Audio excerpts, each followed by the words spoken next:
नमो अरिहन्ताणं नमो सिद्धाणं नमो आयरीयाणं नमो वज्रायाणं नमो लोय सव्यसाहुनं वन्दितु सर्वसिद्धे ध्रुवमचलमणोवमं गतिं पत्ते वोच्छामि समय पाहुड मृणमो सुध केवली भणिदम नमः समय साराय स्वानुभूत्या चकासते चित्स्वभावाय भावाय सर्वभावांतरक्षिदे निज स्वरूप को परम रस जामे भरो अपार वंदो परमानंदमय समय सार अभिकार।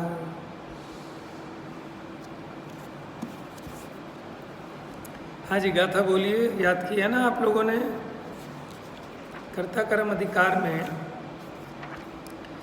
गाथा नंबर आपको बताई थी 73, 74 एंड 75।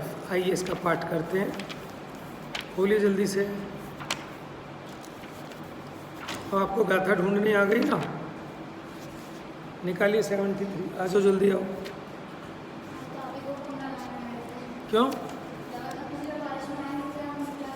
हाँ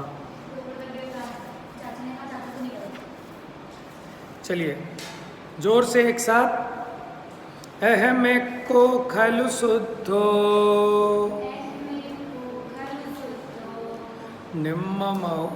निम्ममो नानदंसण समग्गो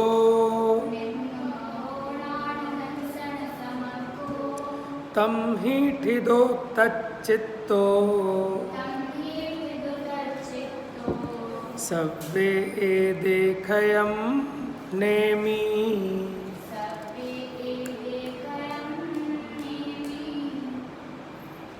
बोल क्यों नहीं रहे हो बेटा? अभी पूछता हूँ। गाथा अगली पढ़ो। जीवन बद्धाए दे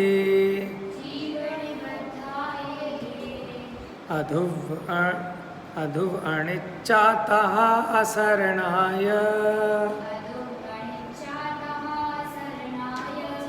दुःखा दुःख फलत्य नादूण निवत्तदे तेहिं। वो अकेली बच्ची है क्या? अकेली? आप लोगों के मुंह से क्यों नहीं आवाज़ निकल रही है? पूछो बेटा, डाउट क्या क्या है?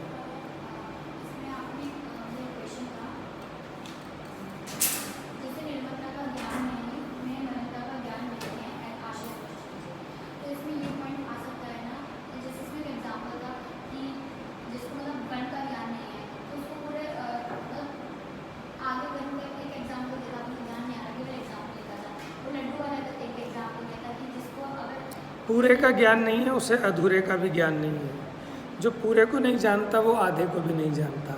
1/2 ऐसा कौन कह सकता है ये 1/2 है? जिसको 1 की खबर हो। जिसको 1 नहीं पता कि 1 क्या है, होल क्या है, तो 1/2 कैसे पता चलेगा उसे? कोई कहे मेरा लड्डू आधा है, इट मीन्स उसको पता है कि पूरा क्या होता है। कोई छोटा बच्चा हो, उसको आपने आधा भी दिया, उसको पता ही नहीं आधा है। लेकिन थोड़ा सा बच्चा बड़ा हो जाता है, कहता मेरा लड्डू तो आधा है, पूरा मिले तो खाऊं भाई। हाँ, समझ में आया? दूसरा उदाहरण दिया था। आप कपड़े धोते हो कभी? आप कपड़े धो रहे हो, कितना धोएं उसे, कब तक धोएं, कैसे पता चलेगा, कितना रगड़े उसे? हाँ, आपको कैसे पता चला कि साफ नहीं हुआ अभी? समझ रहे हो आप? आपके माइंड में एक उसकी एक माने निर्मल वस्त्र कैसा होता है ये आपके ज्ञान में है। ठीक है, जैसे मान लो मेरा एक कुर्ता थोड़ा पीले रंग का है, अब मैं इसे रगड़ता रहूँ ज़िंदगी भर, सफ़ेद हो जाएगा क्या? मैं सोचूंगा अभी तो हुआ ही नहीं निर्मल, ये तो बिल्कुल धुल के सफ़ेद होना चाहिए, सुपर वाइट। अब लगा ही रहूँगा। समझ में आया? अब मान लो सफ़ेद कुर्ता है और वो पीला हो गया गंदा हो के, ठीक है। अब जैसे मैं इस पीले कुर्ते को कि इसका रंग ही पीला है, और ऐसे ही मैं सफ़ेद कुर्ते को भी ऐसा मान लूँ कि इसका रंग ही ऐसा ही है, तो भी मैं ज़्यादा रगड़ूंगा नहीं उसको। तो कपड़े धोते वक्त धोने वाले के दिमाग में, माने जब वो रगड़ता है फिर ऐसे उठा के देखता है, फिर पानी में डालता है, फिर कहता है ये रगड़ो यहाँ से गंदा है, इसका कॉलर गंदा है, इसके कफ गंदे हैं, ठीक है। फिर वहाँ और ब्रश से रगड़ता है, फिर ऐसे उठा के देखता है। तो इसका मतलब उसको निर्मल दशा का ज्ञान भी है कि निर्मल दशा कैसी होती है, तो उसको वो रखता है अपने माइंड में और उससे मिलान करता जाता है कि अभी ये साफ़ नहीं हो, अभी और साफ़ हो सकता है, अभी और साफ़ हो सकता है। उसको कैसे पता चला और साफ़ हो सकता है? तो उसको निर्मलता की पहचान है। लेकिन इतना भी नहीं रगड़ेगा कि जैसा हो ही नहीं सकता, वो भी उसके ज्ञान में है। समझ में आया? तो ये तो हर जगह जीवन में अपने को दोनों धर्मों का ख्याल होता है, तभी हम वस्तु को माने उस पर प्रोसेस कर पाते हैं, जो हमें फल चाहिए उस फल को ले पाते हैं। चलें आगे। देखिए यहाँ विशेषण जो चल रहे थे, भाई साहब आप पेन वैन के चक्कर में मत पड़ो, आप पेन तो दे दो इधर उधर, आप सिर्फ ग्रंथ देखो, उतने में ही आपको नॉलेज हो जाएगी। इधर उधर हो जाओगे, एक साथ में बैठो बेटा, एक ग्रंथ में दोनों देखो। जब मैं दिखाऊं तो वहाँ देखना है, वही देखना है जो दिखाऊं। देखिए इस गाथा में है जीव निबद्धा, इसका अर्थ बताओ उधर से आर्या। जीव निबद्धा कहकर क्या बताया इन्होंने, क्या बोल था?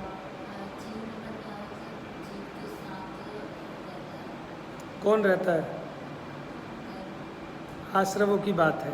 अदिति, जीव निबद्धा का क्या मतलब था? उधर से ज्ञायक जीव निबद्धा कहकर क्या बोल था? ज्ञानम। अब ढूंढना चालू करोगे? हाँ हाँ, आश्रव से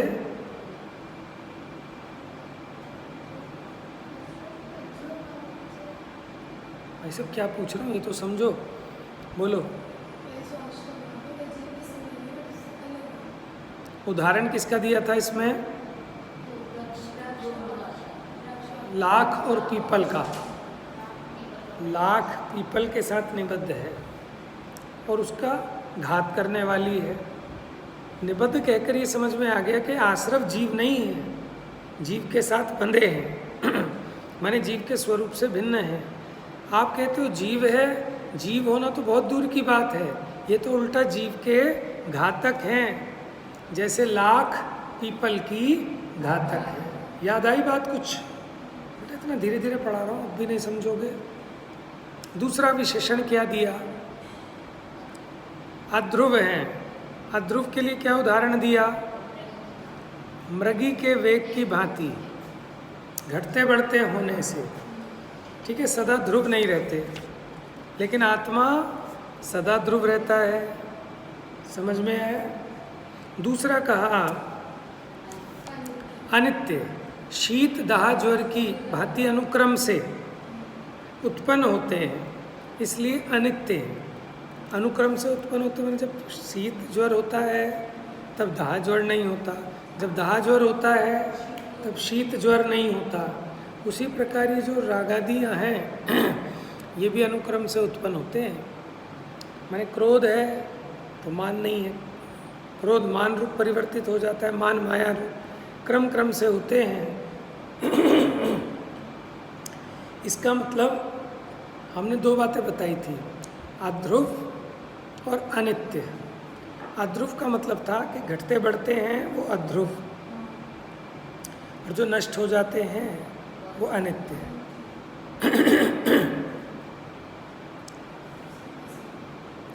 तीसरा अशरण, माने जैसे काम सेवन में वीर्य छूट जाता है, उसी क्षण दारुण काम का संस्कार नष्ट हो जाता है, किसी से नहीं रोका जा सकता।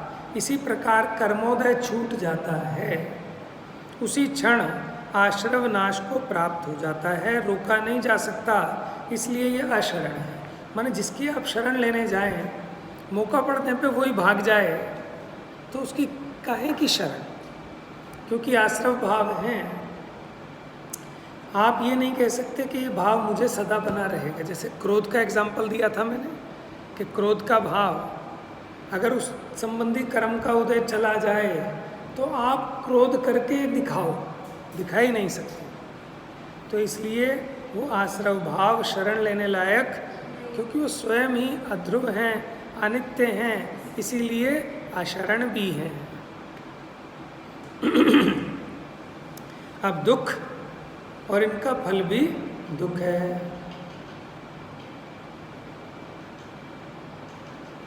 किताब में कहा है मुझे रखना।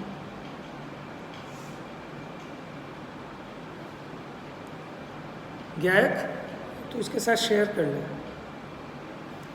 आप अपनी बुक लेके पीछे जाके बैठो, वहाँ पीछे बैठो जाके फटाफट। बैग भी ले जाओ अपना जल्दी से, सबसे पीछे। जल्दी जल्दी, इतना टाइम नहीं है। हाँ,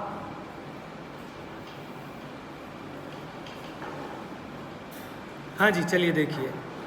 आश्रव सदा आकुल स्वभाव वाले होने से दुख रूप है, क्योंकि आत्म को माने आकुलता का भाव, उसी का नाम दुख है। तो जब ये रागादि उत्पन्न होते हैं तो उसी क्षण आकुलता, और पीछे वहाँ जाके बैठ जाओ कोने में, वहाँ पे। हाँ देखिए, आश्रव सदा आकुल स्वभाव वाले। आकुल स्वभाव वाले बने, आकुलता समझते हो? जैसे ही आपको राग भाव हो, कोई भी इच्छा उत्पन्न हो तो आकुलता चालू हो जाती है कि नहीं? तो ये आकुल स्वभाव वाले हैं, इसलिए ये दुख रूप है। ये पांचों बातें दूंगा एक एक बोल को स्पष्ट करने के लिए। जीव निबद्ध माने क्या, अध्रुव क्या, अशरण, ये वाले शास्त्र के वाक्य लिखना पड़ेंगे आपको, और किसी एक का आशय स्पष्ट करा सकता हूँ आपसे।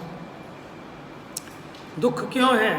क्योंकि आश्रव आकुल स्वभाव वाले हैं, इसलिए दुख रूप है।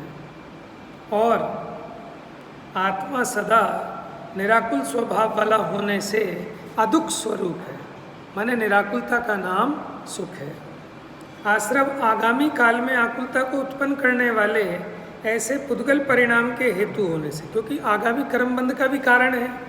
आगामी पुद्गल परिणाम माने कर्म के आश्रव और बंध के कारण है वो रागादि भाव। उन रागादि भाव से नवीन पुद्गल परमाणु आएंगे, माने नवीन कर्म का आश्रव होगा,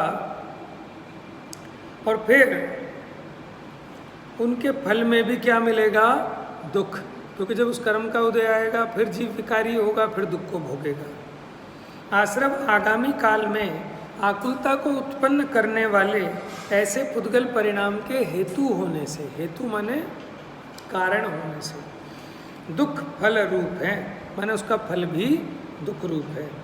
जीव ही समस्त पुद्गल परिणाम का अहेतु होने से, माने कि जीव के आश्रय से, जीव के अपने भाव से उन पुद्गल परिणामों का आश्रय बंध नहीं होता होने से अदुख फल है।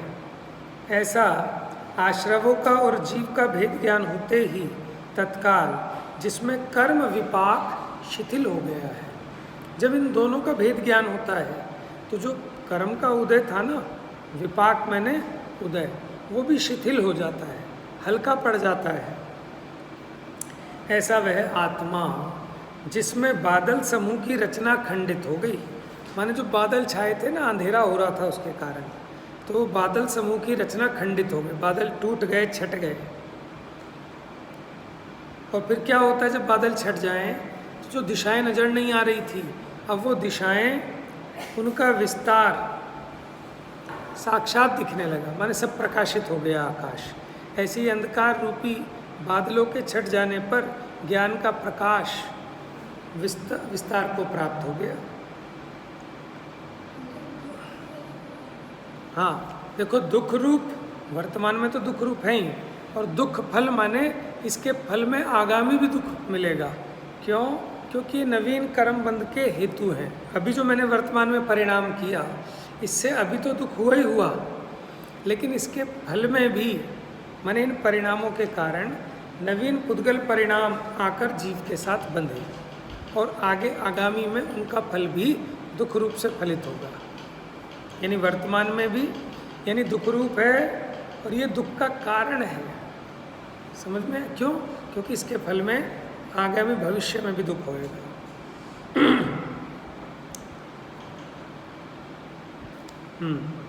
जिसमें बादल समूह की रचना खंडित हो गई है, ऐसी दिशा के विस्तार की भांति अमर्याद जिसका विस्तार है, ऐसा अमर्याद माने अनलिमिटेड, जिसका विस्तार माने फैलाव है, विकास है। किसका? सहज रूप से विकास को प्राप्त चित्त शक्ति से, माने उस चेतना शक्ति का विस्तार जो जो विज्ञान घन स्वभाव होता जाता है। विज्ञान घन स्वभाव माने अपने स्वरूप में जितना जितना लीन होता जाता है, त्यों त्यों आश्रवों से निवृत्त। इस लाइन को अंडरलाइन करो, बहुत मोस्ट इम्पोर्टेंट लाइन है। क्या लिखा? चित्त शक्ति से, यहाँ से अंडरलाइन करो। ज्यों ज्यों विज्ञान घन स्वभाव होता जाता है, त्यों त्यों आश्रवों से निवृत्त होता जाता है। और ज्यों ज्यों आश्रवों से निवृत्त होता जाता है, त्यों त्यों विज्ञान घन स्वभाव होता जाता है। या यूँ कहें, जितना जितना प्रकाश होता जाता है उतना उतना अंधकार मिटता जाता है। जितना जितना अंधकार मिटता जाता है उतना उतना प्रकाश होता जाता है। जितना जितना स्वस्थ होता जाता है उतना उतना रोग मिटता जाता है। अथवा यूँ कहें कि जितना जितना रोग मिटता जाता है उतना उतना स्वस्थ होता जाता है। तो ये जितना जितना विज्ञान घन स्वभाव होता जाता है उतना उतना आश्रवों से निवृत्त होता जाता है। जितना जितना आश्रवों से निवृत्त होता जाता है उतना उतना विज्ञान घन स्वभाव होता जाता है। बात समझ में आ रही है? माने शुद्धि की वृद्धि और अशुद्धि की हानि समकाल है ना।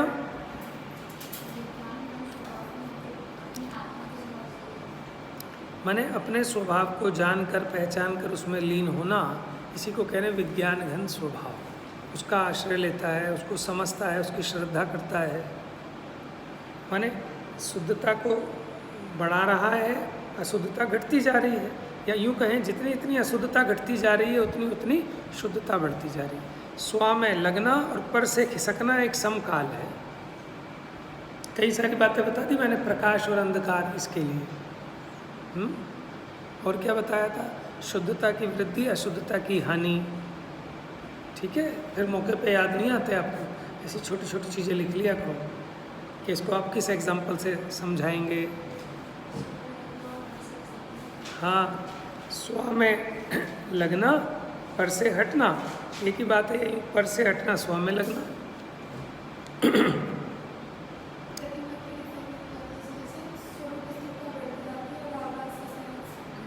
हाँ हाँ, ठीक है। उतना विज्ञान घन स्वभाव होता है जितना सम्यक प्रकार से आश्रवों से निवृत्त होता है। माने कितना विज्ञान घन स्वभाव हुआ कि उसका पैमाना ये है कि आश्रवों से कितना निवृत्त हुआ। अगर वो आश्रवों से निवृत्त नहीं हुआ तो फिर विज्ञान घन स्वभाव क्या हुआ?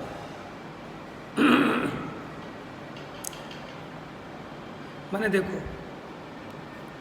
जितनी जितनी तृप्ति होती जाती है, लिख लेना, जितनी जितनी तृप्ति होती जाती है उतनी उतनी विरक्ति होती जाती है। जितनी जितनी विरक्ति होती जाती है उतनी उतनी तृप्ति होती जाती है।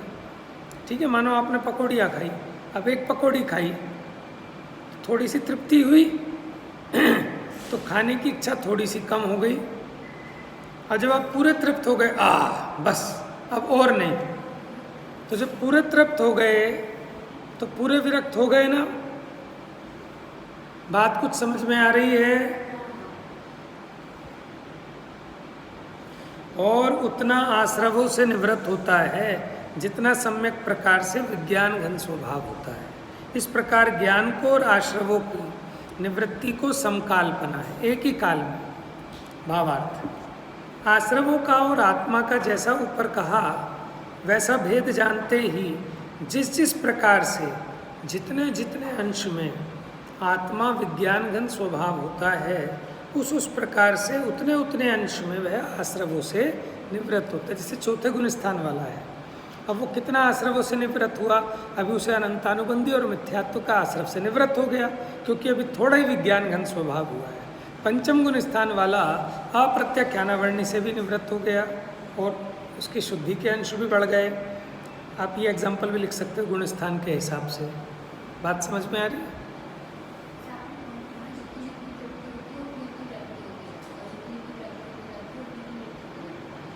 स्व में तृप्ति, पर से विरक्ति।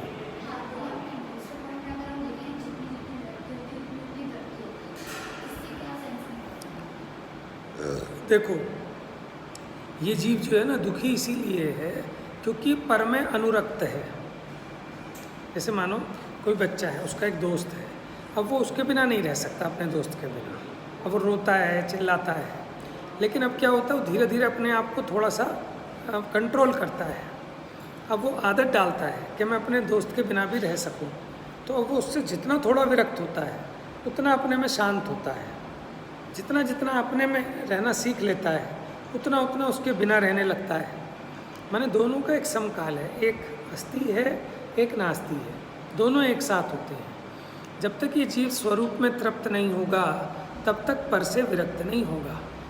देखो जितना जितना भरेगा उतना उतना उसका खालीपन मिटेगा ना। जैसे लोटा है खाली लोटा है, अब जितना पानी भरा उतना उसका खालीपना मिटाना, जितना उसका खालीपना मिटा उतना उतना भरा। ऐसे ही जीव दुखी है, जितना जितना सुखी होगा उतना उतना दुख मिटेगा, जितना जितना दुख मिटेगा उतना उतना सुखी होगा। ये पराधीन है, जितना जितना स्वाधीन होता जाता है उतनी उतनी पराधीनता कम होती जाती है, जितनी जितनी पराधीनता कम होती जाती है उतनी उतनी स्वाधीनता बढ़ती जाती है। तो पर से विरक्त होना माने पर संबंधी इसकी इच्छाएं कम होती हैं ना, तो स्वयं में सुख होने लगता है, स्वयं में सुखी होने लगता है, तो इच्छाएं भी नहीं होती। अब दोनों तरह से हम कह सकते हैं, ये दो प्रकार की पद्धतियां कहने में आती हैं। कोई कहता है भाई साहब अपने आत्मा का आनंद करो तो विषय भोग सब छूट जाएंगे, और कोई कहता है कि विषय भोग छोड़ो, आत्मा में आनंद दिखने लगेगा। क्योंकि भाई साहब पर से हटोगे, अपनी तरफ देखोगे तभी तो आनंद है। उपदेश करने की दो स्टाइल है, कोई बाहर की तरफ से उपदेश करता है, कोई भीतर की तरफ से। लेकिन जो हम इस तरह कहते हैं कि अपने स्वरूप को देखो, ये अस्थिपरक शैली है कि पहले पर रूप से हटो, पर से खिसको तो स्व में लगोगे, ये नास्तिपरक शैली है। और आचार्यों ने दोनों को उपदेश दिया है। चरणान योग की शैली इसी प्रकार की है कि इन सब से हटो, कुसंग का त्याग करो, सत्संग का ग्रहण करो। चलिए, आश्रवों का और आत्मा का भेद ज्ञान जैसे ही होता है, हाँ, जितना जितना विज्ञान घन होगा, माने जितने जितने उसके शुद्धि के अंश बढ़ते जाएंगे, जितनी जितनी ज्ञान धारा बढ़ती जाएगी उतनी उतनी कर्म धारा हल्की होती जाएगी। गुण स्थान प्रमाण तो इन दोनों का एक काल है। ये आश्रवों को दूर होने का और संवर होने का वर्णन गुण स्थानों की परिपाटी रूप से तत्वार सूत्र की टीका आदि सिद्धांत शास्त्रों में है, वहाँ से जान लेना। यहाँ तो हमने सामान्य से कहा। अब देखो, आत्मा विज्ञान घन स्वभाव होता जाता है, इसका क्या अर्थ है?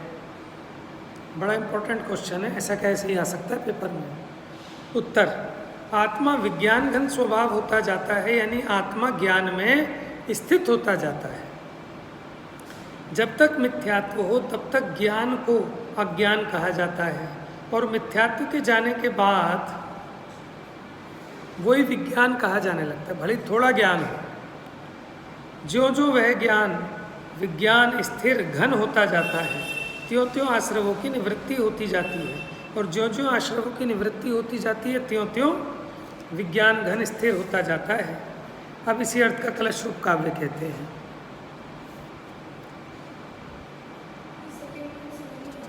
क्या चीज़?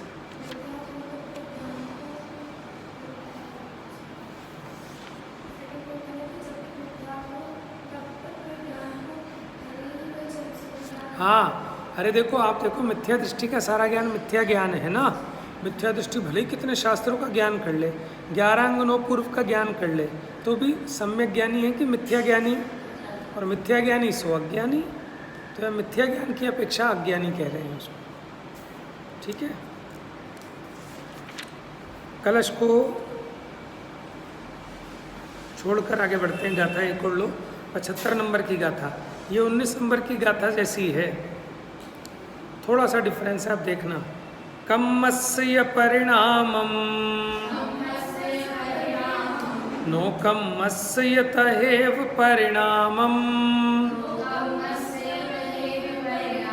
न करे ये मादा जो जान दिसो हवदी नाणी। अब यह पूछा कथमात्मा ज्ञानी भूतो लक्ष्यत इति चेत, के आत्मा ये ज्ञानी हो गया ऐसा किस चिन्ह से जाना जाता है। आप पीछे बात कर रहे थे ना ज्ञानी होने की, कि ज्ञान घन स्वभाव होता जाता है, आश्रवों से भेद ज्ञान होने का है, ज्ञान होने का एक काल है। अब ये ज्ञानी हो गया, कौन से चिन्ह से पहचाने।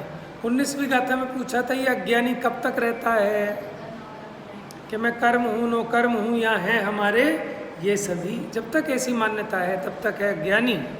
और अब यहाँ कह रहे कर्म के परिणाम को, नो कर्म के परिणाम को जो ना करे।